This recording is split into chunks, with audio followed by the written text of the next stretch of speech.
today I will help you how to download Zoom app. Let's see. First thing you will do is search Google. Okay, yan. After that, Zoom Us. After the Zoom Us, you'll see that one. Scroll down. Scroll down mo lang yan. Tapos, sa ilalim, makikita mo ang download.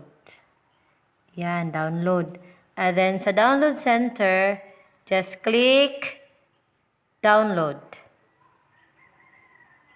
After you click download, ayan, dito, makikita mo na yung, ayan, Zoom installer.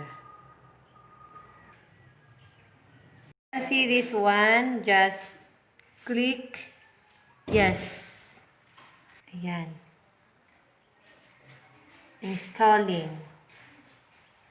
Kung wala pa kayong email, Zoom ID, just click sign up.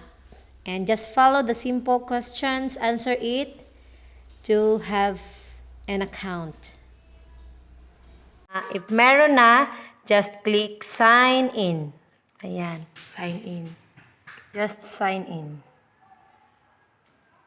You can use your email. Ayan na, Zoom na yan.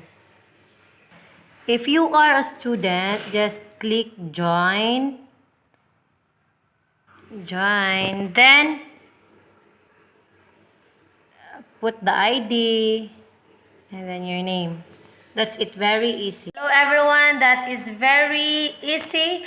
Just follow the simple steps and have a meeting with me. Thank you. This is Teacher Lu at your service.